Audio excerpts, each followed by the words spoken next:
ground, then it go off. Yeah, hit the ground, then it go off. Yeah, I can't take no loss. Yeah, I don't even know what it costs. Yeah, I hit the ground, then it go off. Yeah, hit the ground, then it go off. Yeah, run it. Ooh, I really feel it's my time. All right, good morning, everybody. Happy Thursday, but actually like synthetic Friday, right? Because market holiday tomorrow. So welcome to the morning show, Stock Market TV. Spencer, JC, Steve, with you this morning. What do we want to talk about today? You guys want to talk about United Healthcare? Earnings miss, guidance cut? I don't see that every day. How often do you see a Dow component down? It's down 20% this morning. It's down 20% this morning. Don't see that every day. We'll probably talk about that. We'll probably talk a little bit of crypto blockchain stuff with our guest, Josh Heller from LongFi Solutions. JC specifically asked we get Josh back on. I don't remember why, so I'll let JC remind me in a minute. And then we'll have Sean come on at the end as well. That is the plan for the day. No Kenny, he'll be back on Monday, but we got you, we got me, we got those guys. So good enough for me. Let's start it up. Good morning, Dawson, Jonathan, Colin, Ricksta, Topher, Harminder, B Wake or B? Do you go by B or B Wake? Overbone, Colin, did I say you were ready? Abraham, what's going on, guys? Let's go.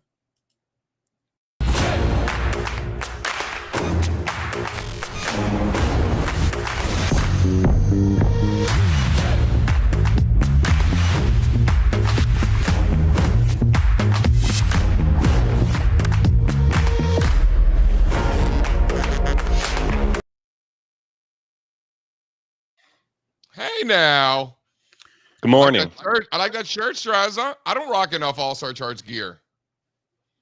I was just thinking we need more gear. We need hoodies. I mean, not as summer's approaching, but like maybe like at the end of the summer we'll get hoodies. Like for you know what? Why don't we get hoodies for Toronto in September?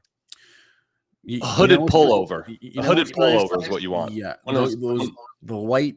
That's right. Thin hoodies, the long sleeve with the thin hoodies. That's what we like. Lulu style. Yeah, I agree with that. I just want to say something before we get going. Gemini not going bankrupt. Steve Strazza, fake news. No, that was a phishing email. I went and looked at my email. It was not from Gemini. Dude, it's crazy. And then I looked further.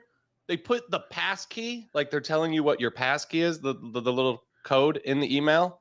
So it's pretty obvious too. Anyway, yeah. I still took my money. No, shout out to who was somebody emailed us yesterday. I forget who. I apologize. Somebody emailed us right after the show saying, "No, not so fast."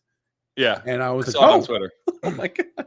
Thank you. The second time. Something else I wanted to mention. I have an old man take here. Strazza doesn't like it when I pull the you young kids card, but I'm going to pull it again. We're doing this again. Let me tell you something, Alex. I used to work out. I used to hit legs all the time back in my, collegiate days, high school baseball, college baseball, legs all the time, right? Like pitchers weren't even allowed to do upper body. It was only legs. So I was doing plenty of legs. I haven't been this consistent with doing legs every single week since college, probably 20 years since I've been this consistent. Let me just tell you something. I feel great, bro. Like seriously.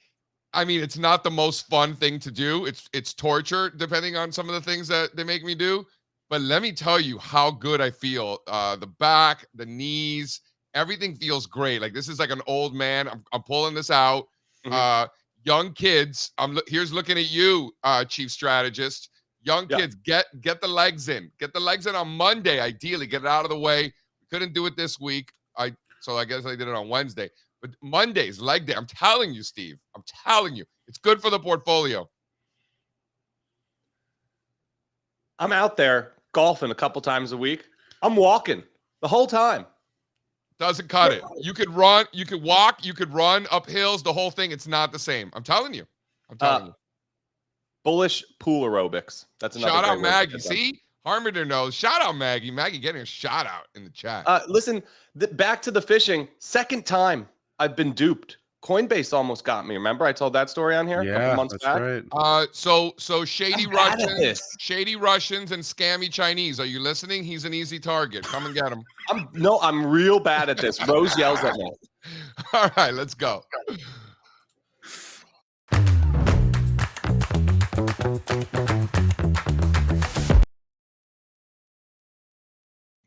All right, ladies and gentlemen, we got the Dow futures down 1.25% with United Healthcare getting slammed. That's 500 points to the downside, 39,350. S&P's up 0.2%. Talk about the dispersion amongst returns in this morning's futures. United Healthcare, largest component of the Dow, or top two, something like that, are really dragging that down. So again, S&P's up 0.2%, 35 handles, 53.40. Nasdaq 100 up a full percent. No United Healthcare in that index, up a full percent, 18,570, up almost 200 handles there. 30-year bond futures are flat at 115. Crude oil up almost 2%, pushing 63. Copper down 1.5% at 460. Gold flat, 33.40. Silver down 1.5% at 32.5, with the VIX down to 31. And over in funny money land, we got the BTC this morning up 700 points. That's 80 basis points, 84,750. We got Ethereum just under 1,600, up 1.4%. We got the old Solana, 134, up almost 2%, with the total crypto market cap, Mr. Spencer Israel, 2.63 trillion. How do we feel about this morning's futures? I'm mostly looking at UNH because, how often do you see a Dow component, let alone the largest, or maybe like you said, the second? I don't know, number two. I don't know what it is. Probably since Boeing, when Boeing had that thing. That was probably the last time. Yeah, probably. Yeah. This will be pretty much their worst day, God, ever. Maybe ever. Yeah, it's gonna be right there with their worst day from back in And 2008. what did they do? Did they like invent a new cancer? What did they? No, it was just a bad quarter, from what I understand. It was a bad quarter, and on top of that, you know what they really hate when you give bad guidance. They really hate that, right? So it was hey, last quarter wasn't great. Next quarter also not going to be great. Sorry, actually the whole year is not going to be great. Is what they said. So someone's getting canned. So actually, fun fact, back in the summers of 1996 and 1998, what a time to be alive, UNH fell like 28% in a single session.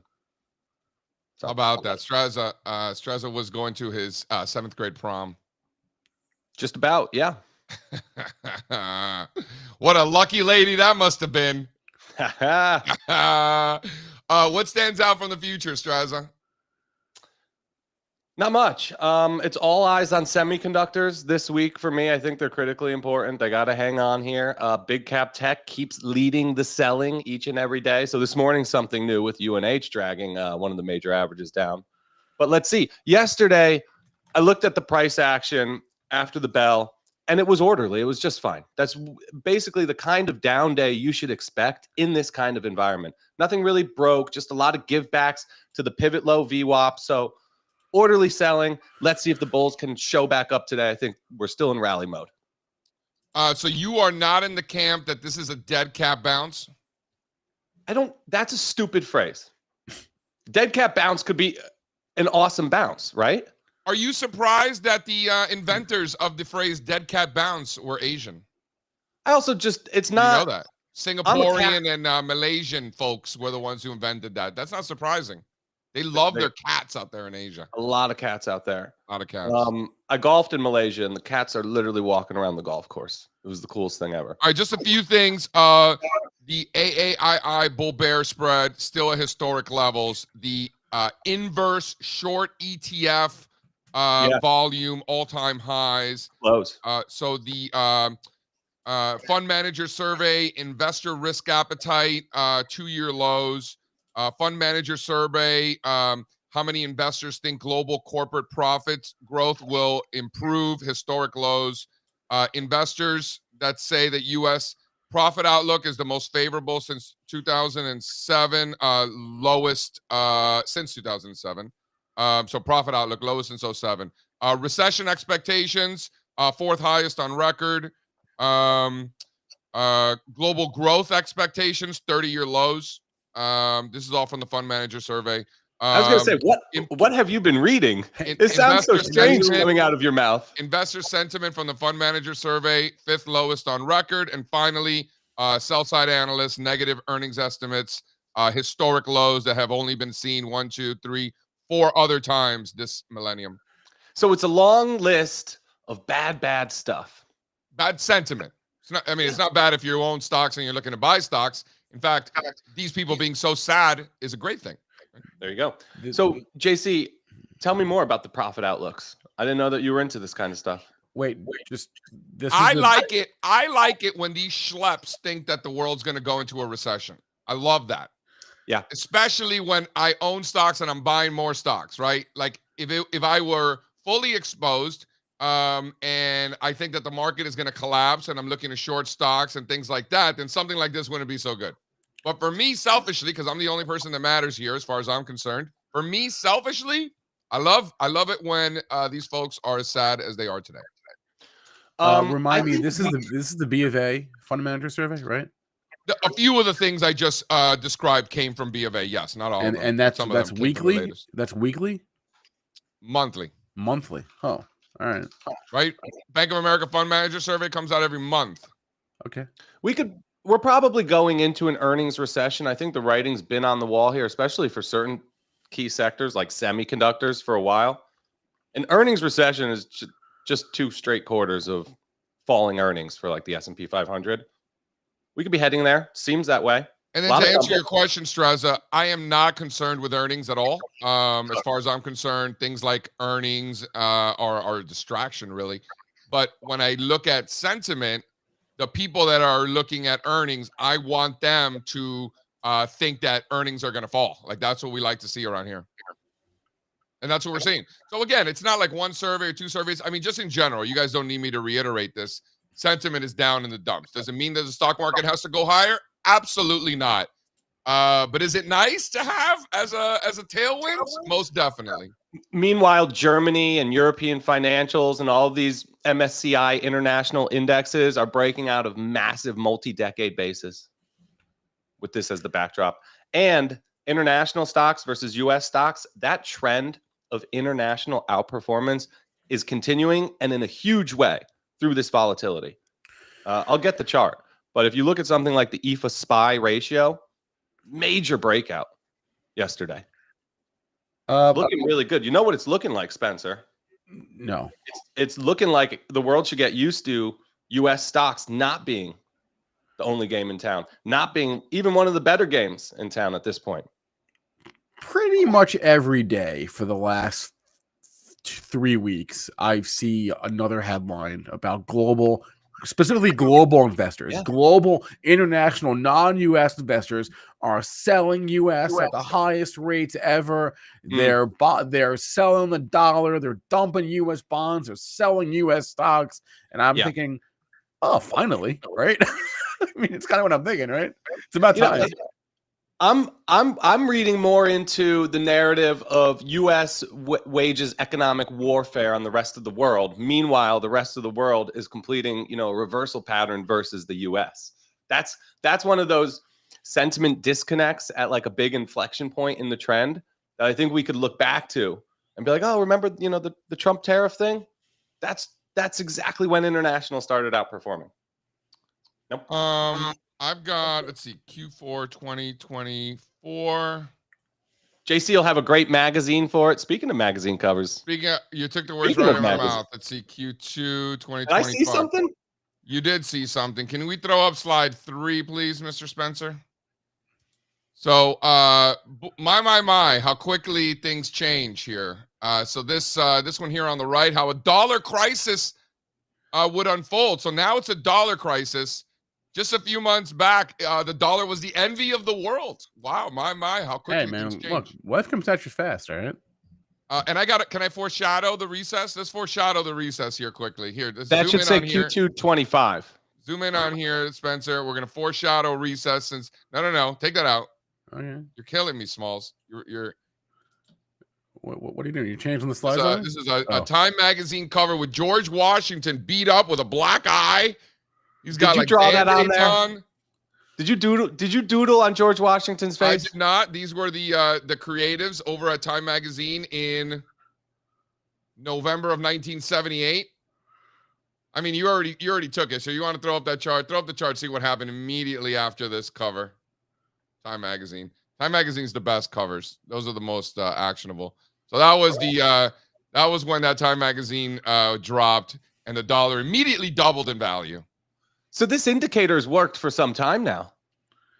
I get all the credit, like in the CMT, study material. Like they talk about me as the magazine indicator guy, but it is not me. This has been going on for a long, long, long time. Yeah, not me. I take no credit. I'm just like a nerd that likes to collect these things. This is a good one, right? No, that one's real good. Come on. So then let's just Dude, he's got a black eye. George Washington's got a black eye. Come on. So Trump's trying to give Powell a black eye out here this morning. Oh, that's the big that's news. nothing new. Come on. So All then right. hold on. Hold on. Then Hold on. the Powell guy, his Hold name on. is Jerome. Is his name Jerome? Okay. Yes. Just let me get through It this. is Jerome, right? He doesn't look like a Jerome. He looks more like a Chad. No, he doesn't. Definitely Can I- a Chad. Can I tell you what everybody's talking Not a about this Jerome. morning? Please. Dollar man. Hey, Trump said the U.S. is getting rich on tariffs. And then he said the Fed should have lowered interest rates long ago. And then he said Powell's termination cannot come fast enough. Too late. Powell of the Fed, who is always too late and wrong, yesterday issued a report, which was another and typical complete mess. Too late, should have lowered interest rates long ago, but he should certainly lower them now. Powell's termination cannot come fast enough. Look, And you then you hired the guy. Hold on. Excuse my ignorance. The Donald cannot fire Mr. Powell. Do I have that right? Not yet, at least. Is it like a Congress thing? As things currently stand, no. Is it He's a allowed to Congress appoint- thing? He can appoint the new one, though. So he can appoint the new one and just be like, sorry, we already got a new guy, and then just be like, can you get out of the way? How does that No, work? they have if he wants to, terms. probably. But that it was never meant to be that way, unfortunately. But the the breakdown president of our could do like a government wink, wink, how you doing, and get him out of there, like one of those. The structure was created as one where the executive branch would not be able to fire him, but it appears Who as does? though It's he Congress? can. It's Congress. They They would have to vote. They would have to vote. Yeah. Right? Senate. There are terms. There are terms for the chair of the Fed, just like there are terms for president, right? So let's not forget that Trump is the one that nominated Powell in the first place, but that was two terms ago. And then he when is his reappointed. term And then he was reappointed. That was Biden, Yeah. right? So he's out next May anyway. Yeah, he's gone. This is he's done. This is last year. Got it. So he is So- a lame duck. Is that what Yes. that is? A lame duck? He's Oh, yeah. got more important things to do than fight with the Fed right now. He's and try on to fire his Jerome Powell, he's who's on done his an like excellent tour, job. like when Dwayne Wade went all over the league on his last year, and like they all gave him flowers. Like that's Yeah. Jerome right now. That's Uh-huh. cool. I thought that Strazza said that Jerome was doing a good job. Is that not the He did a case? great job. Yes, he's done an excellent The job. Orange Man does not agree. Well, they're mad because he gave a speech yesterday at some economic club, and that was the reason when the market went down. Dude, could you apparently. imagine being a member of an economics club? That must be terrible. Trump man. wants Powell to pump the market, and Powell's simply doing what he should be doing and trying to be as apolitical as possible, which he's always done a pretty good job at. Except for when they had him up there talking about ESG. Who did it? It Who was talking happens. about ESG? Trump? Happened to a lot of them. No, Powell, when Biden first got elected. Oh, Powell fell for that scam? ESG was big, man. It was all the rage. Dude, ESG. Dude, that was so good because like they convinced all these idiots that that by losing money in their portfolio, they were going to save the world. Like, can you imagine believing that? Oh, so good. I think it was mostly the asset managers that were behind that Well, initiative. of course, because the asset managers were the one profiting from the idiots. Of course. Yeah, okay. Good for And he's them. also mad. This is like he's one of also those where mad like because this is one of those times where like you root for Wall Street. Like, good for them. Like, good for them. Right? it seems like what might have ticked him off too. He's mad that the ECB is cutting, and we're not. He's that jealous. That was this morning. Yeah. He's jealous. Palantir, Reuters reports that SpaceX emerged as front runners for key role in Trump's Golden Dome missile defense shield. Golden Dome? That sounds like something from Austin Powers, doesn't it? It's actually called Golden Dome. It's like In Trump's Golden Dome missile defense shield. This is from Reuters, Spencer. So in Israel, they have the Iron Dome, but in you America, we must have the Golden Dome. It has to be Makes gold. sense. Makes sense. Can you throw up Hey, slide 2, it's a please? bull market for gold. What can I Everybody's say? doing it. Can you please throw up this? So this is, we're getting back to the old dead cat bounce. You've got the geniuses over at CNN. I think they might have 3 journalists left that they haven't fired. Hey, So now. the couple of journalists that are still employed at CNN, shout out to them, are calling this a dead cat bounce. Steve Strazza, do you think it is a dead cat bounce? Leave the cats alone. Right? Could we just leave the cats out of this? Alone. Yeah. People of Enough about Springfield, cats. please don't eat my cats. Remember that? That was so good. It's been a rough year for the cats.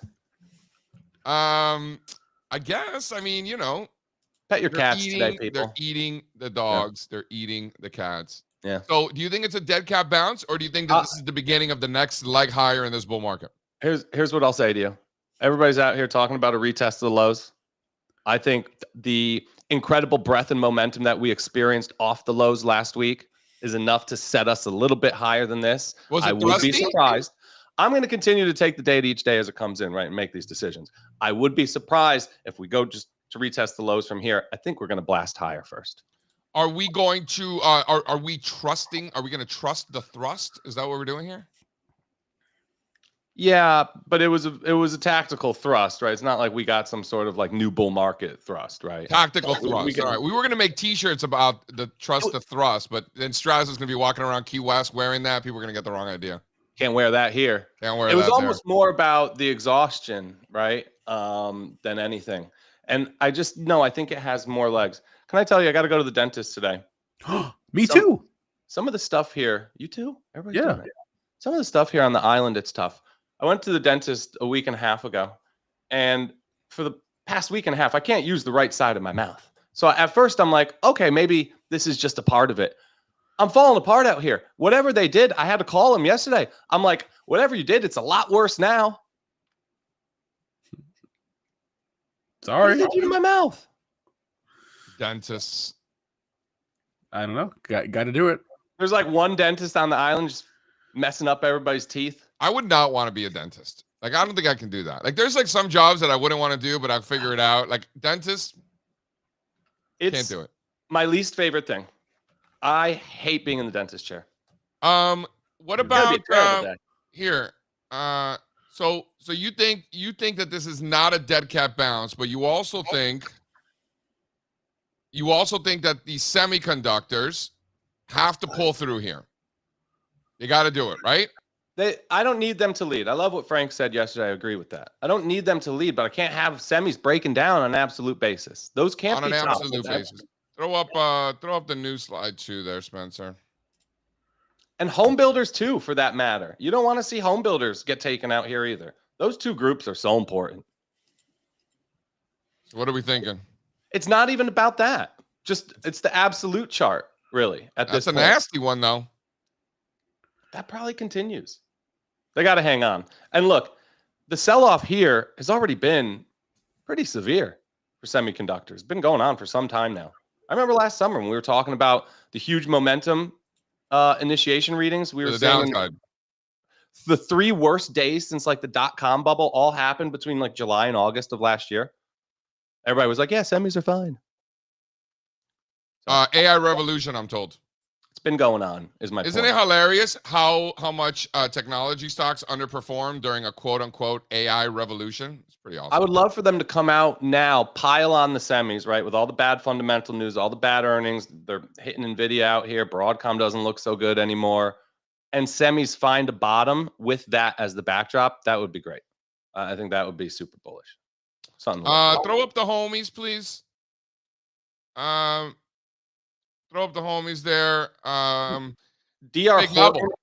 Yeah, DR Horton reported today, DHI, quarterly dividend, 40 cents. Cool. EPS 258 missed a little bit. Revenue miss, pretty decent revenue miss, 7.7 versus 8 expected. One hole calling out the rising wedge. You know what happens to people who call out too many rising wedges? They turn them into journalists, if they're good looking anyway. Otherwise, they're unemployed. But if you're good looking and you're constantly calling out rising wedges, they stop letting you do analysis and they just turn you into a journalist. I mean, I've seen it before. So be careful, one hole. You don't want to do that. That's not good. It's no way to go through life. It's just an observation. It is what it is. I wanted to bring in Josh Heller here because, it's for me, it's the infrastructure of things that are happening in crypto that I think, has a lot of legs. This is one of those stories that, continues to get built upon. See what I did there? Built upon. So I wanted to check in with Josh, have him fill us in on what's happening out there. Because, we're just a few knuckleheads out here who can't understand a damn thing that's going on out there. So why don't we bring in one of the smart guys? This fella right here was an engineer at ExxonMobil. So he was one of the smart guys in the oil and gas situation. And he's like, you know what? This is boring. I'm going to go mine cryptocurrencies instead. Right? So a nice, great career, great company, benefits, the whole thing, just living the dream. And they just pick up and say, nah. We're going to go mine cryptocurrencies. I mean, that takes balls. I respect that, right? Yeah. I respect it. So why don't we bring him in and have a little chat with him? What do you say? Surprised, and he's in Houston, right? Surprised Houston hasn't become more of like a crypto hotbed because of all the, maybe it has. Maybe it has. Maybe it has. What do we know? I don't know. You're right. I don't know anything. You're right. That's right. Let's find out. Jay, we've been friends for a long time. Make the call. I mean, this is pretty professional, guys. Nice show you got going here. What's up, Josh? How are you, my man? Good. How are you guys? No complaints. No complaints. We were just wondering why Houston has not become more of a hub in mining of cryptocurrencies. Has it become that? Because we actually don't know. I don't know. The Houston might be a little bit offended by Spencer at this point, being downplayed as a crypto hub. I think it is in a way because it's Texas and there's a lot of Bitcoin miners that are in Texas. And so a lot of the actual mining is not happening in Houston. So I could see that impression. A lot of it's out in West Texas where they're taking that gas from the wells and burning it to mine Bitcoin. But don't count Houston out. Dude, Houston's a real city, man. You Just go to Dallas. Don't come in the summer. Avoid it in the summer. I mean, I grew up in Miami, so I appreciate where you're coming from. But you go to Dallas, you go to Austin. Those are fine. I mean, they're great for their own reasons, right? But they're not like cities. Like Houston is a real city. Like for somebody who grew up, most of his life I've spent in a city. Like I go to Houston, I'm like, holy shit, like this is a real city. So can you is the population like massively different than the others? Like how does that work? Yeah, Houston just keeps growing. It just keeps getting further and further and further and further away from the city center. And yeah, I mean, I think Texas has been it's been fairly business friendly, has some interesting personalities, but it's just, kind of brings together a bunch of different cultures. So it's kind of people are surprised that being kind of a big port city, the food scene's pretty eclectic, lots of different Asian influences and other kind of multicultural influences. So, not a place to go in the summer, but if you're there for a business trip, like not the worst place to be. No, I've been there on a business trip and it was a great time. So yeah, totally with you. And then you got a lot of rooftops in Houston. Have you guys, first of all, before we get into that, why don't you tell the folks exactly what it is that you guys are doing so that it adds some context to the conversation?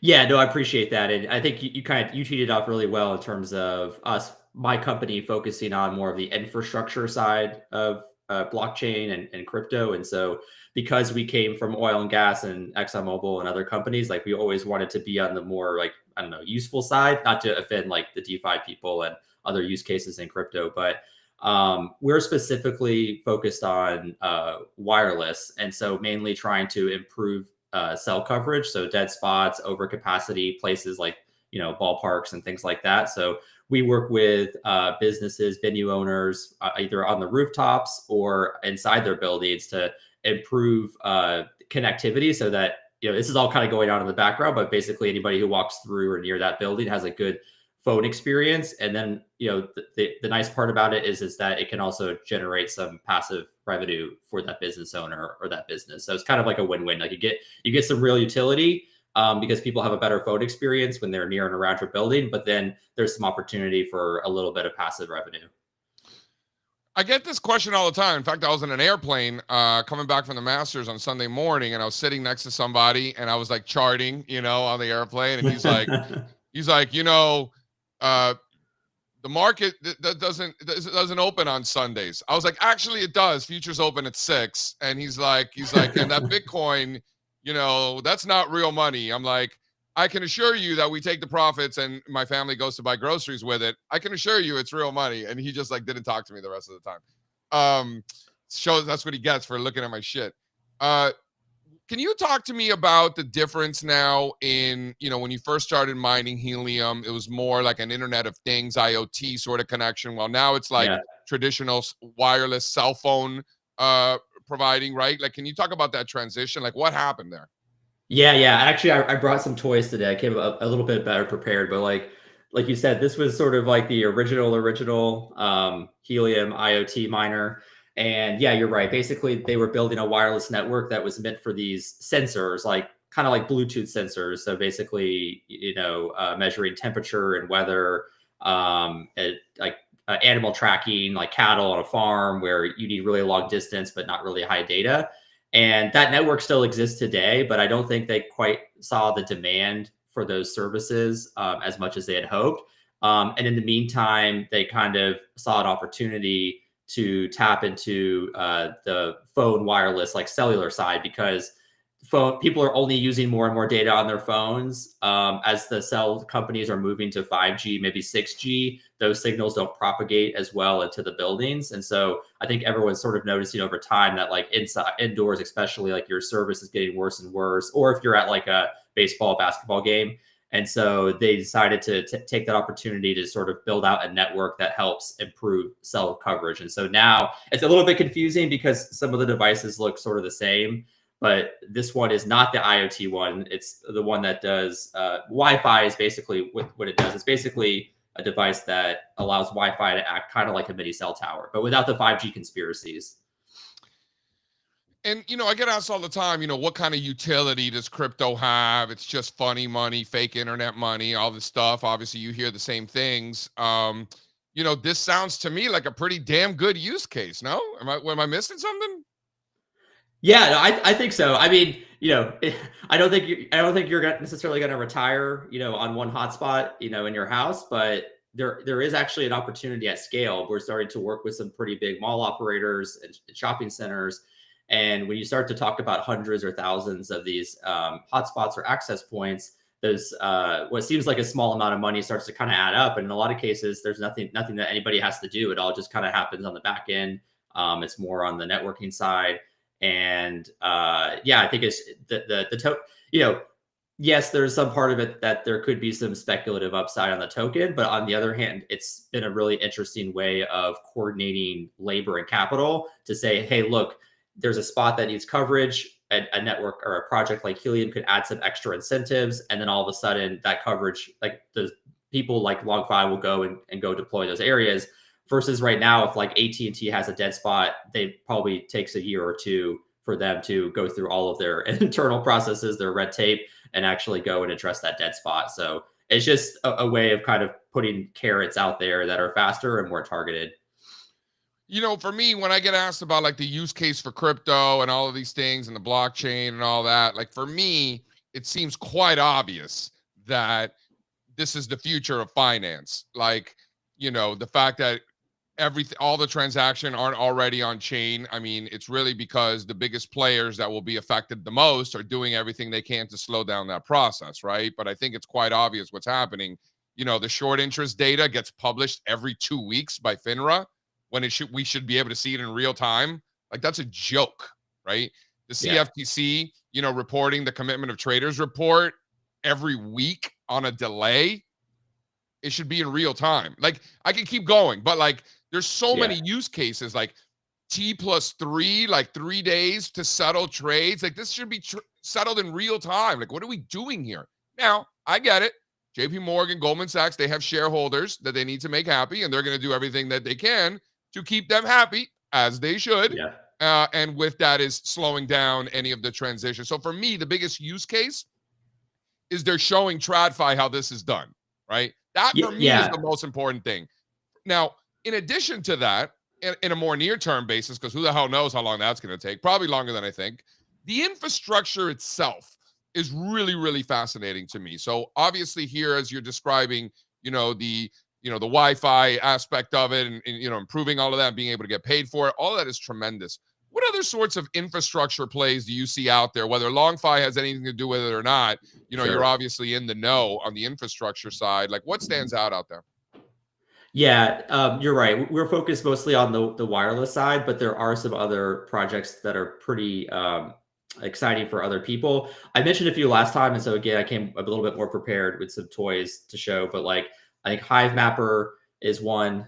This is like a dash cam that you can put on your car, and it's basically meant to be like a decentralized Google Maps. So Google's spending $1 million per car to just drive around and map the streets, and like anybody can take this and map with it. So this is a kind of a cool one that anybody can do. It's pretty accessible.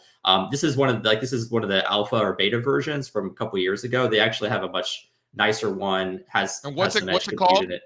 Hive Mapper. Hive Mapper. And then you just attach it to your car, turn it on, and you're good to go?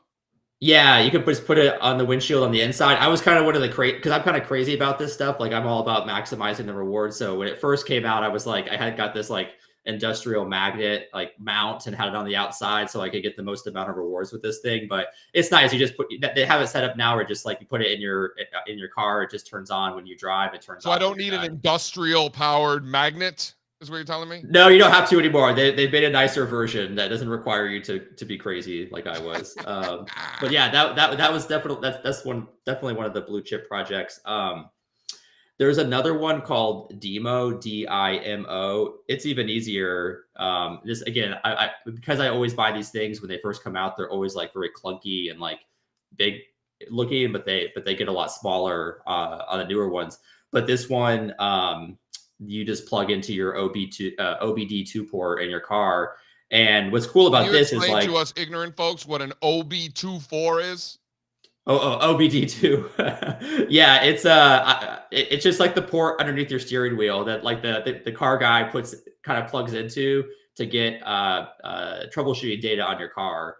So it's just basically collecting the data on your car, and then it comes with like a really nice app that tells you like different things about your car. It kind of connects you to different marketplaces, but that one's super passive because you don't even mess with it. It just sits there plugged in. You have an app that kind of tells you some interesting information. And actually, now that I think about it, I don't know that these are as popular as maybe they were a few months ago, but like Teslas and like other EVs have software, and you can actually just connect your software in your car to Demo. I have a gas guzzling 4Runner, so there's nothing like new age about my car, but I think with a lot of the EVs, you could just connect them directly. And what's really interesting about those is that there are car manufacturers and other OEMs that are really interested in the battery data. So that battery data is actually pretty valuable, and that's how they're able to monetize and share some of those rewards with the folks that share that information. That's interesting. The transition for you guys, yourself and Andrew, moving from engineers at ExxonMobil into the crypto mining space and the creative crypto mining space. Not maybe I'm installing a Bitcoin miner to heat my pool, so we could talk offline a little bit more about that. But is like the similarities, like at work you were solving problems and with engineering type stuff, and now you're kind of doing the same thing. Are there a lot of similarities there? Yeah, there are. And that's almost a little bit of why I left, because there was a time at my career at ExxonMobil where I was solving problems and I felt like I was having an impact. But like all things with larger companies, and you're starting to climb the corporate ladder, usually it becomes less about solving problems and more about navigating the processes and making PowerPoint presentations. And so in a way, I wanted to get back to actually solving problems and kind of being out on the forefront of something. And so that's sort of what drew my attention and kind of got me to jump kind of full time into it.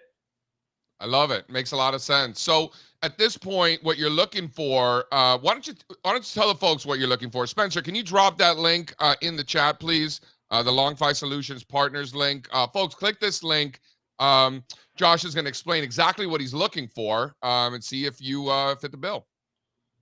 Yeah, for sure. I think, as this space is maturing, we're sort of looking to work with larger and larger partners. As I mentioned, like we're talking to a couple of, mall operators, shopping centers, large venues. And so we're just looking for partners to scale with. And so you may not be the owner of a venue, but you may know somebody who has a venue, or you may work at a venue. And so we kind of just launched this program called LongFi Partners. And we're just looking to work with people and share some of that revenue and those rewards with people who know locations where we could improve cell coverage, usually very busy public areas. Basically you want places where there's a lot of people and they're dwelling on their phones for a long time. So one of our best sites actually near Miami is right across the street from a DMV. And like at 5 a.m. every morning, people line up around this DMV. We have a little Wi-Fi hotspot that sits on the building right next to it, pointed right there. And people they get better service, but they're just like on their phones the entire time. And those kinds of situations do really well. So yeah, anywhere there's a lot of people and that they're sitting on their phones for a long time. So anywhere that there's a lot of people and sitting on their phones for a long time. So what else, for example? One that kind of surprises people are dentist offices. So we've seen a lot of second shout out to the dentist industry today. Yeah, so actually waiting rooms are great. So if you may know a dentist, or you may have a local dentist office, those are great. Obviously there's classic ones like bars and restaurants. We've been talking to a couple of regional restaurant chains that are packed, every day. Those are great too. And what happens, especially in some of these suburbs of these big cities like Miami, Dallas, Houston, is that the population and the growth outpaces the cell towers that get built. And so, yeah, there's always situations usually inside where cell service could be better. And so we're just looking for people that either own those businesses, or again, if maybe you don't own the business, but you know someone who does, and we're happy to compensate you for that finder, for that referral. So in other words, if you are any of these people, or one of these people, go to the website, link in the chat, link in the show notes, and then just on the contact form, just be like, hey, I saw you on the show. JC said to contact you. Here I am. Send me money, basically. Yeah, pretty much. Yeah, maybe I'll even join. Maybe I'll jump on the call and talk to them. Yeah, we love connecting with people. We've made a lot of interesting connections that way. Awesome. Josh, we have you here. Before we let you run, you talk to way different people than we do. You're in a whole different, it seems like a whole different planet at times. So for us mere mortals, can you just tell us kind of like the state of the crypto industry and the mining industry, and the investments that are coming in from around the world, and like kind of how you see this playing out over the next few years? Like, what's on your mind? Like, what do we need to know? Yeah, I'm like you said at the very beginning, I'm really interested in infrastructure and bringing real use cases, because I think that kind of rises, rising tides lift all boats. And so that's why I like honestly, in some ways, that's like why I like being a miner, because token price goes up, token price goes down, I'm still mining, and my cost basis is, could be really good. And so as long as I can keep my cost basis on my miner down, like that's kind of the business that I like to be in.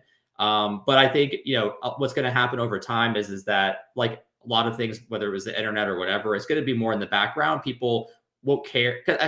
Honestly, I don't even know for the infrastructure side that people necessarily care whether it's crypto powered or there's blockchain being used in the background. They just want the best possible experience. And in some cases, maybe make a little bit of extra money. And so I think the utility and the usefulness of it will improve over time, but it actually just may be more and more in the background, and people don't think about it as much.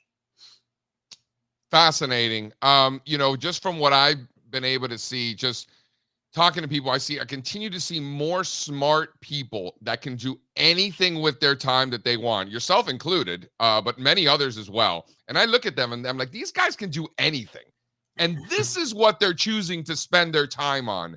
I find that to be really fascinating.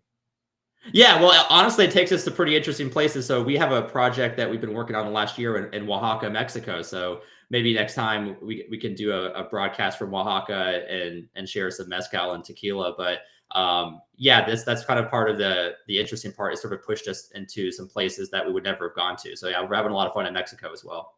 I bet you are. I bet you are. Ladies and gentlemen, Mr. Josh Heller, click on the link if you are an owner of an area with a lot of people that are on their phones for a long time, or your partners or your friends are in one of those scenarios. Contact Josh, make the situation better and get paid for it. What's wrong with that?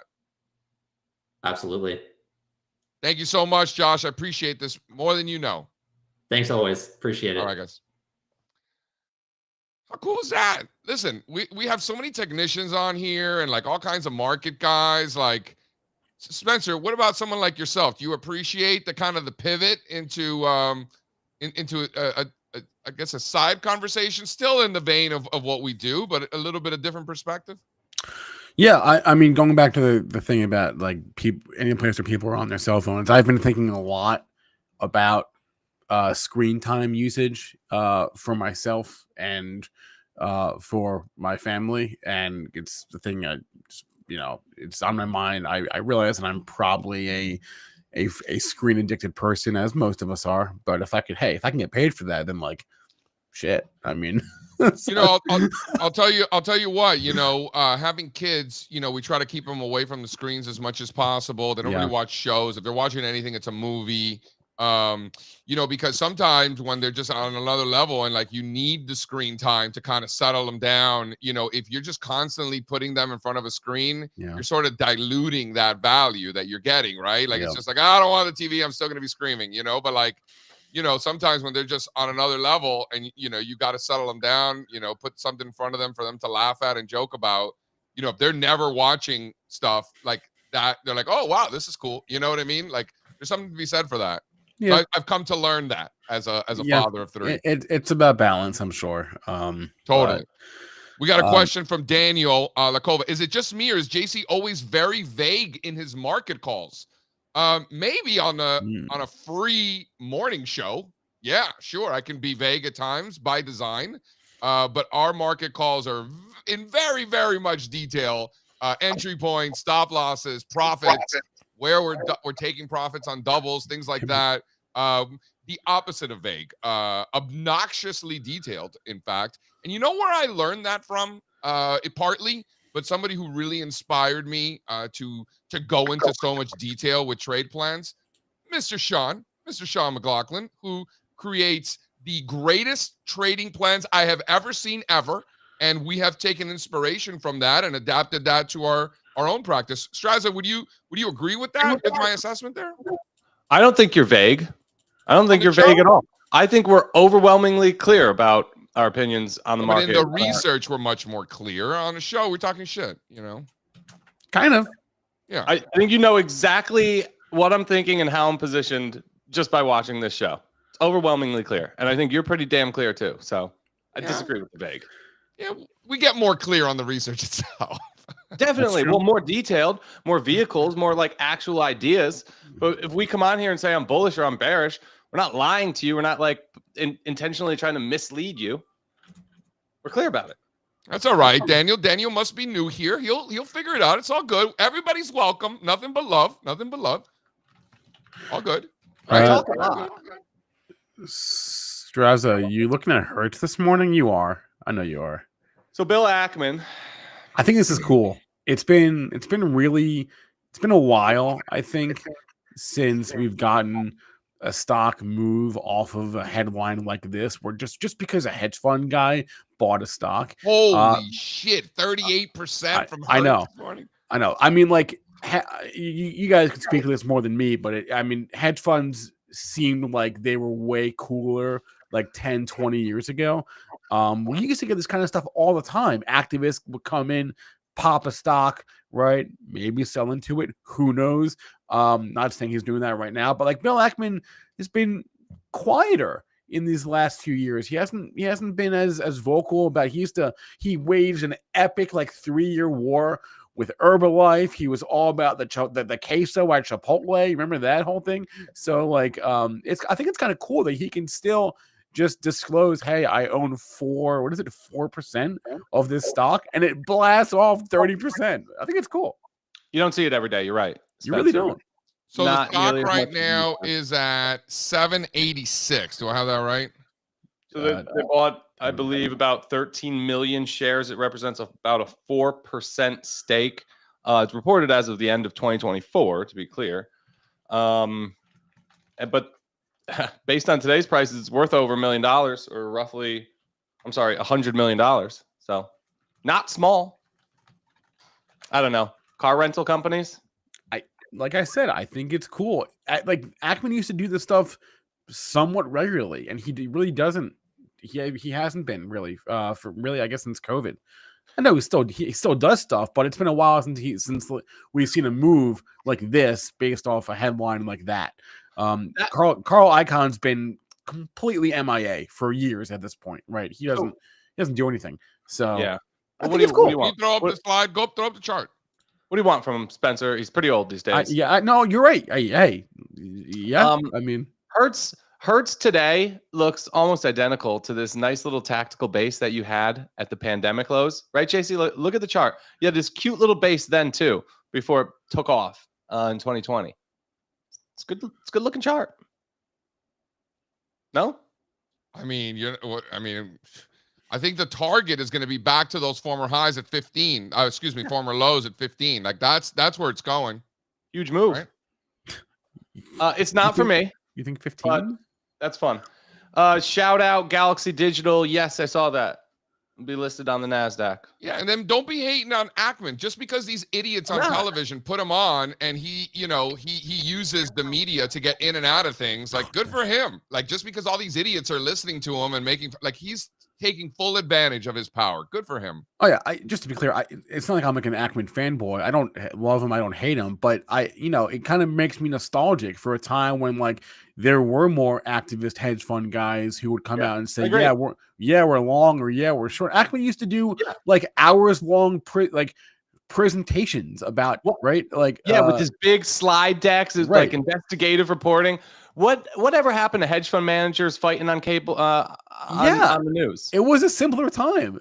So it brings me back. I kind of like it. That's all I'm saying. All right. I ran into Wapner the other day at the Rangers game. I ran into Wapner because he's a big Capitals fan because he's from DC. So he was there. Yeah. They're boys. Spencer, I'll bet you love Ray Dalio though. No, man. I'm into Ray Dalio's portfolio construction perspective, not so much the conspiracy theories. Would you guys agree with that? I think everything he says is bullshit. I don't know. Principles has some okay stuff in there, right? Portfolio construction stuff is just math, so it's not bullshit. I said some okay stuff. That's what it There's never been a worse corporate culture at an American company. So hold on. This guy's out here can you explain? Because you're from Connecticut and most people are not and don't know this. Can you talk about like what kind of cult is going on over there? No, frankly, he's so rich and powerful. I'm not even going to come on here and say things about his corporate culture, but just talk to anybody who's worked there. Listen to the horror stories for these people. It's terrible. Stories like what? He's going to write a book about like how to build a good culture at the office. Give me a break. Stop it. I think, and I heard this from someone a long time ago. I forget who. It's not great to listen to a super successful person tell you how to be successful, right? It just like or a super rich guy tell you how to be happy. It's like, yeah, you're rich, of course you're happy, right? Yeah, you'd be surprised. I'll tell you what, they were a huge employer where I grew up and in the field that I was working in. And back then it was a booming job market. I was young, people wanted me.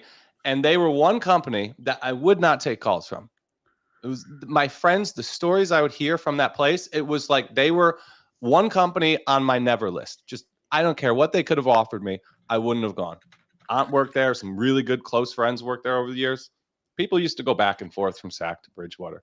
Actually, that's not true. They go from Bridgewater to Sac pretty much. The only thing I really know about Dalio, aside from principles, right, is that he is in the headlines a lot, right? He talks a lot. Didn't he said the other day that he's worried about like a recession, something worse than a recession? Pretty sure that's what he said. He's like an end of world person. Yeah. So on the rich people are happy front, I'll take the under on that all day. As somebody who hangs out with rich people on a regular basis for multiple decades now, I can tell you that not only are they not happier, in many cases they're far more depressed. Just for the record, I think Morgan Housel, shout out Morgan Housel, put it best. I'm pretty sure it was either in The Psychology of Money or in the second one. I think it was the second one. What's the name of the second book? I don't know. I didn't buy it yet. I read that one, Psychology of Money. I'm pretty sure he's talking about on the second book, the more recent one. And what he said was spot on. The money accentuates your happiness or lack thereof, and it kind of exposes who you are as a real person. So in other words, if you're a depressed asshole, the money's just going to make you an even more depressed asshole. Like if you're a happy guy and you're just trying to spend time with your family and have a good time and work hard and you're a happy guy, the money's going to make your life easier, and it's going to make it's sort of just accentuates who you are as a person. I thought that was really well put. Really well put. This is a free plug. I don't even know Morgan Housel, but if I had to recommend one and only one book to someone to read about money, it would be this book. That's probably right. I've only read it one time, and that is not enough. I probably need to read this book several more times because I've forgotten probably most of what's in here. Right. So I read this when it came out 2 years ago. Robbie, good call. It's called Same as Ever. That's a great call. That's the name of the second book. And and here's why Spencer's talking about how great the book is. I couldn't agree more. And I'll tell you something else. It's not because this book has like these earth-shattering revelations and this white paper where he discovered all of this stuff. No. He's basically explaining, I would say, most of the things that he talks about there. I'd say 70%, 80% of the things that he talks about in that book, I have already heard, I've already read, I've already understood. But I got to tell you something. The way he writes it and explains it is way better than any of the other ways that it's been explained to me before. So while it's not like this crazy earth-shattering stuff, I mean, he's a great writer and really explains really important concepts in a simple, easy to understand way. His anecdotes are off the charts. Highly, highly recommended. Could not agree more, Spencer. The one thing I retained the most was that nobody cares about your cool stuff more than you. Right? Like no one cares about your cool new car or your TV more than you, right? Nobody cares. Nobody cares more than you do, right? So anyway, okay. If you're buying it for other people, you're doing it wrong. We can talk about the book all day. We're not going to, but it's a great book. Check it out. Yeah. Okay. It is 9:30. I know we typically have Sean on. He'll probably be joining us in a couple of minutes if we want to hang out and wait for him. We're not doing a show tomorrow. As a reminder, programming note, I mentioned this yesterday, market holiday. We don't do a show on holidays. However, we are still going live tomorrow at 10:30 in the morning. Strazza and myself actually are going to be going live to talk about. Someone said, JC is vague in his market calls. You want the opposite of vague. Here is the polar opposite of vague. Tomorrow, Strazza is going to walk through what he's been doing first on the downside, and now as we sort of chop around here, right? Sort of off the highs, but off the lows. He's been making very specific trades. We're going to talk about what he saw, what the trades that he made, and what he's doing now. So the link is in the chat. It's actually pinned to the very top of the chat. I will drop it in there now one more time. There it is. So that is a link. It is a free event. It's not going to be on YouTube though. I should say it will be on YouTube, but later. If you want to be there live, you got to go to that link, sign up. You'll get the watch link sent to you via email. And that'll be tomorrow at 10:30. So check it out. Strazza and myself doing our thing. Right, Steve? It's going to be a doozy. It's going to be a doozy of a live call. Steve likes doing the live calls when the market's closed. So shout out Good Friday. What does the Jewish community do on Good Friday normally, Spencer? Order Chinese food? Nothing. I was going to say that. Nothing. Yeah. No. No Chinese food. I don't. You're gonna do a It's not Easter like egg Christmas hunt? because Christmas is a Chinese food day, Well, yeah. but not But- Good Friday. All right. No. you doing an Easter egg hunt for the kids? Me? Bro, we've already gotten 3 Easter egg hunts. I got another one on Saturday and then another one on Sunday. My father's like, Easter egg hunt? Easter's next week. I'm like, Dad, come on, bro. You know how many these kids love Easter egg hunts. Ooh, and the country club actually, apparently, I just found out this morning, the adults do an Easter egg hunt with prizes, with like booze and stuff. Isn't that cool? But money, you put money in the kids' eggs, No. not candy. No, you put money in. Yeah, you teach them to love money from the time they're very young. We used to do that. They used to do that to me as a kid. But Yeah. we haven't done that with our kids yet. That's why we're Stuff all some here. bills in there, bro. The luck. problem with Easter as it pertains to Jews is sometimes it falls during a Jewish holiday, sometimes it doesn't, right? So yeah, there's the whole timing thing there. What Anyway. about during Hanukkah, Spencer, to teach the kids about the money? Don't you guys like hide money somewhere and they have to go find it? I've heard that a few times. Not money during Hanukkah. We hide a stale cracker during Passover, and you get money stale for cracker. You get money for finding the stale cracker. It's a special stale cracker. You have to eat it. You should have to eat it. No, you're not. No, you can't eat it. You're not You supposed can't to eat it. No, you have to It's hide not it. extra points for eating it. No. Points off. All right. Sean is here telling us about dentists and suicide rates. I don't want to know. I don't want to know, Sean. No, I've talked enough about the dentist. Now I feel bad about it because I was like, that would suck being a dentist. Apparently it does. So I don't I wanna know. feel bad. I feel a little guilty now. All right. Well, he's here.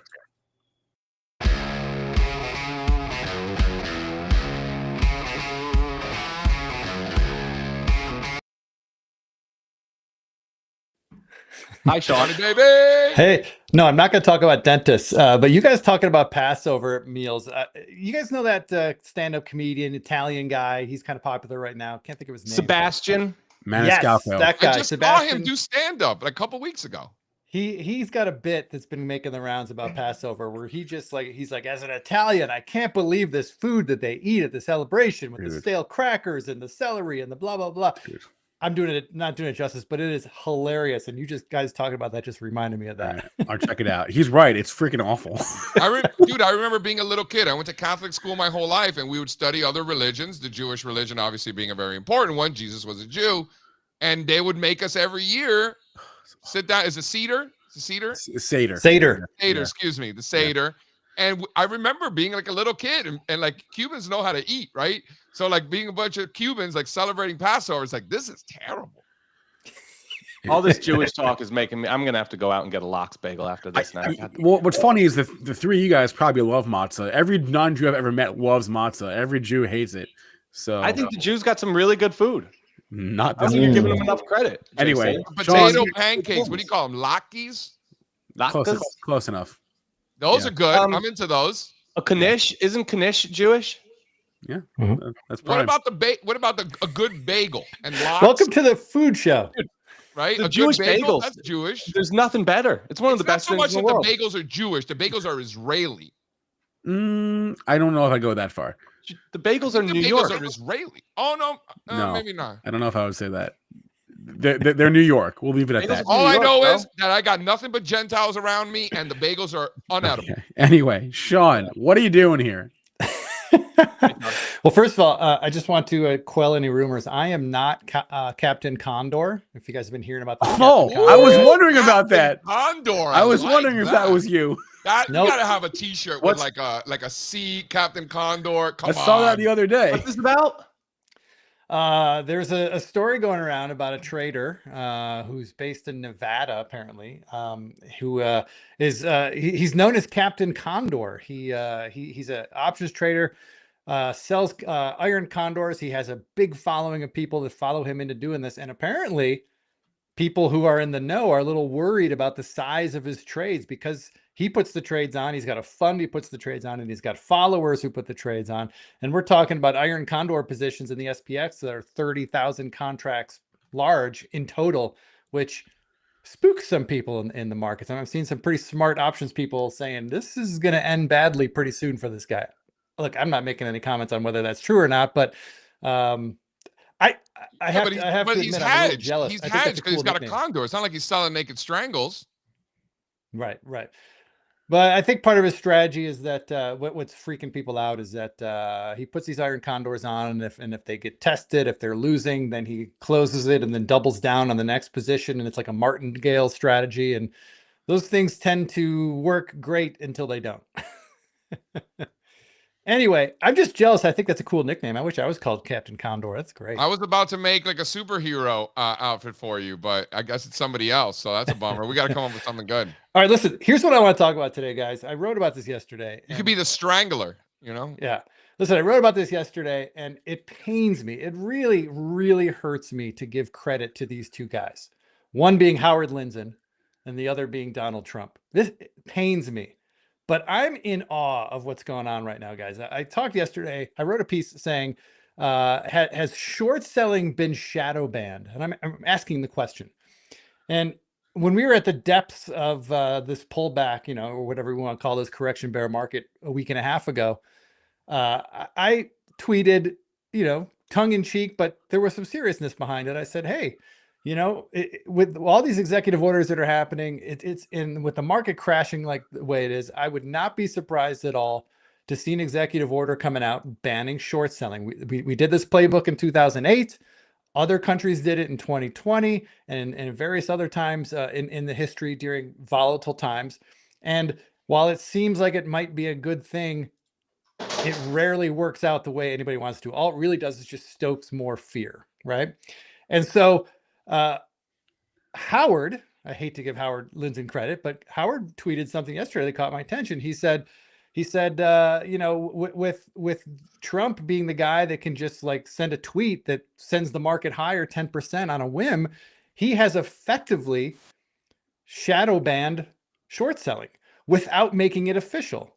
And think about it, guys. It's like, if you're a short seller holding anything longer than an hour, right? Are you going to be comfortable holding anything overnight, knowing that at any moment, for any reason, some headline could drop, the president could drop a tweet where the market rallies 5, 10, 15% overnight? I mean, in a way, I don't want to give Trump credit that this was his plan all along, but I mean, it's brilliant, right? He's basically made it very untenable for anyone to want to short sell. It's like being short crude oil futures, right? Like being short crude oil futures and something explodes out in Sudan or whatever, and like you're done, like it's no different. I disagree. You disagree? Okay.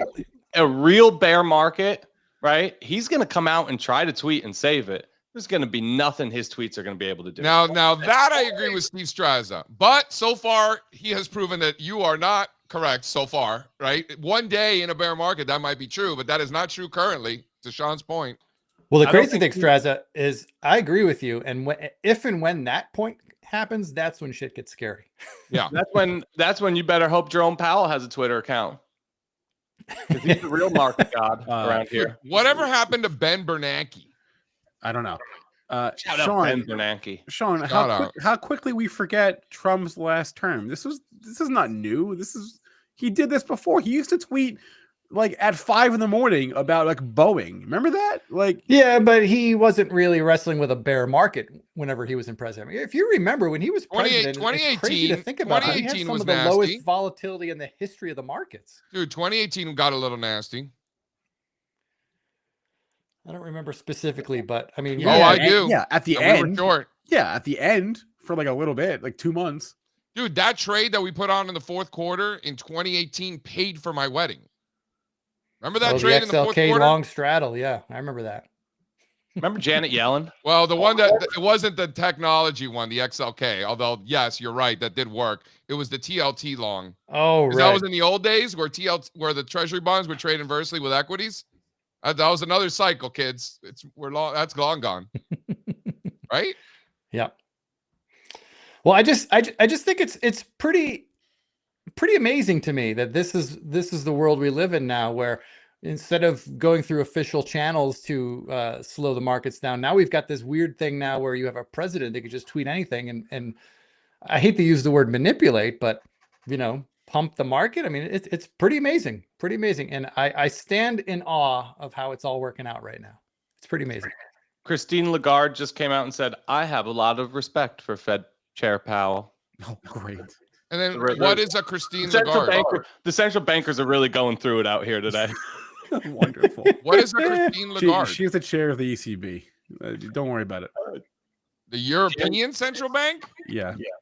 There was some Fed talk this morning too, and Yellen's been doing the rounds. That globalist is still around. Anyway, should we do recess and hop out? Please. All right.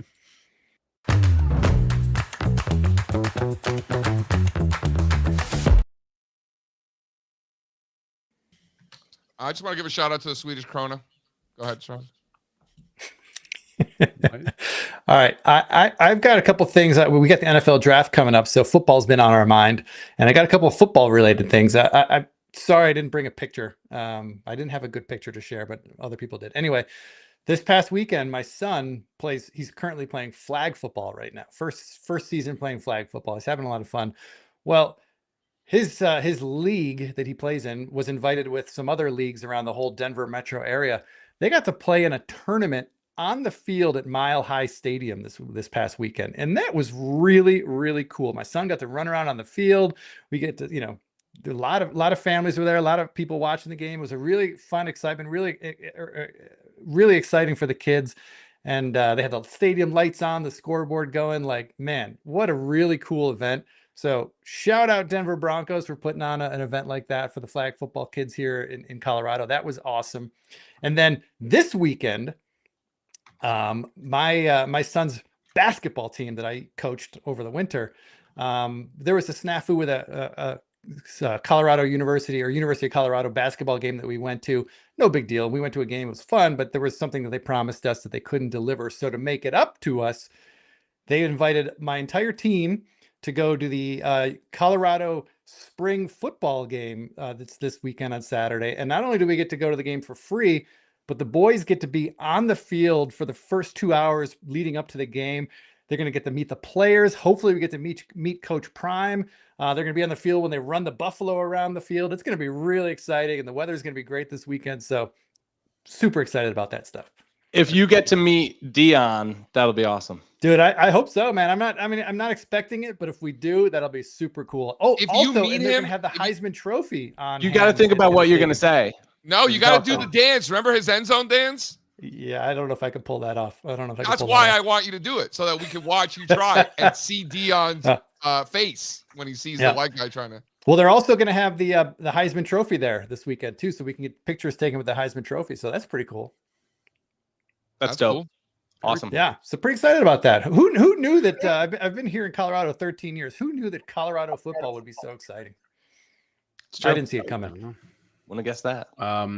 My research. Somebody was commenting about the books behind me. Don't get used to that. This weekend is office rearranging weekend and nursery assembly weekend over here in the Israel household. We have to disassemble the bed, move it into this room, rearrange all this stuff. My desk, everything it's all going to be different. I hope on Monday if we actually are able to pull this off. So don't get used to this view. It's going to change. That's my recess. Got a big weekend ahead of me. This is what's called nesting. Is that what they call that? I did that. Yeah. Yeah, What does that mean? That was just like a ridiculous thing, but it's not. Like it's like actually real. Like you there, you get ready for the kid to show up. My wife teases me all the time, but when she was pregnant with our son, we moved into a new house and it had like a furnished basement, but it didn't really have anything in it. So what did I do? I bought a 60-inch TV, Man cave. a new couch, a big chair. Man cave. And my wife's like, "Oh yeah, that was you just nesting, creating your little hiding spot in the house to get away from all the kid noise." And she's kind of right. All my buddies from home, they have sick man caves. JC's been working on his for 4 years now. We just got the permit. There you I go. got that going for me. Permits. You need a permit for your man cave. Wow. Need a man cave. No, my man cave's a separate structure altogether. I got to get away from these animals. Oh, you getting a little house out in the backyard? Yeah. Dude, I'm so jealous. I have people in my neighborhood who have like little offices separate from the house. I'm like, I want that so bad. That's so great. I just got to say, shout out basements in general. how I miss a good basement. I grew up with basements, all the Yeah, no best basements in Florida. basements growing up. They don't exist where I live now. No, And I miss it's them funny you so said much. that because I grew up in Miami, as you know, and then I went to school in Connecticut. So here I am, 18, 19 years old. And like my friends are like, wait a minute, you guys didn't have basements? I'm like, no. They're like, well, then where did you go drink all night? I'm like, That's a great question. I'm like, I don't know, nightclubs in South Beach. Where did you go? The basement. That's where I grew up drinking. So I came to learn. And even better would be a basement in a nightclub. Have those. Ooh. They have those. Yep. We used to Listen, call it the Dirty Purdy. Shout out Purdy Lounge. Anybody who remembers Purdy Lounge, we used to call it the Dirty Purdy because when all else failed and we couldn't get into any of the good clubs, we just go to the Dirty Purdy and just sweat in that grimy basement. Hence the that's name. gross. Shout All right, out Purdy look. Lounge. There are death crosses everywhere. Don't let them scare you. You're gonna keep the death cross. Uh-huh. Dude, if you Lot of go death- back and you quantify the death cross, it's actually a bullish indicator. You know that? This is death cross country, and I'm just telling you, it's fine. It's not about the death JC, cross. if you want to get really meta, on a long enough time frame, isn't every indicator bullish? No. But Sorry. the S&P 500 has gone up Sean. forever. Who's talking That about was the deep. S&P 500, bro? All right, Just I'm look For sorry. the record, the S&P 500 is built to go up forever, just to be clear, because it buys more of the best ones and kicks out the worst ones. So yes, of course it goes up. It's supposed to. Or if you I want feel, an like indicator, I feel like Chris Rock. Chris Rock does that stand-up. He's like, you know, I talk to some people and they say, I ain't never been to jail. You're not supposed to go to jail, you dumb motherfucker. And then he's like, I take care of my kids. You're supposed to take care of your kids, stupid. I think there is some truth to Sean's wise ass comment. I think if you want an indicator to be bullish, you can just look further out on your forward returns when you're back testing it. Cool. Okay. All right. So, look, Programming. hold on. Yeah. No. One more thing. This is important, Spencer. Cryptos are for the weekend. I'm sorry. Cryptos are for the holidays, not just the weekends. Specifically the holidays, the long holiday weekends. We got a nice 3-day one coming up. I'm not saying we've ever seen some extra special fireworks on Easter, but I'm saying it's possible. With traditional markets closed tomorrow, the cryptos will be trading. I think there's going to be some great information there this weekend, and they're set up. They're set up for a move right now. Bill's talking about how he's friends with the ex-owner of Purdy Lounge. Bill, let him know that we're all thankful for letting us in underage and breaking all those laws that he broke for so many years. We really appreciate that. We had some good times. Thank goodness Good the times. Thanks for statute. breaking the Thank law. goodness the statute of limitations has run out. Yeah. And was a Grant long does time not ago. disagree about the death cross just because he tweeted a picture of one. He just knows what to tweet about. All right. We got to get back to work. See Here's you what we later, got. guys. We got Strazza for Bring On Multiply members at 10:30, not 11 today, 10:30. We got Sean going live with the jam session at noon. And then at 2:30, Jason Purrs is going live with Tom Basso. That'll be right here on YouTube and Twitter on the channel. You can see the stream there. So 2:30, Jason Purrs. We're sending emails out about it. So we got Steve, we got Sean, we got Jason, and then tomorrow, Steve and I at 10:30. Steve and I are big fans of Tom Basso, so you got to tune in. He's a great guy. Awesome stuff. 2:30 right here on the channel. We'll see you guys there. Thanks for watching. Thank you, Josh. Thank you, Sean. Drop us a like. Go make some money, all right? Sorry about that black eye, George Washington. Bye, guys. I can't take no loss. I don't even know what it costs. I hit the ground, then it go off.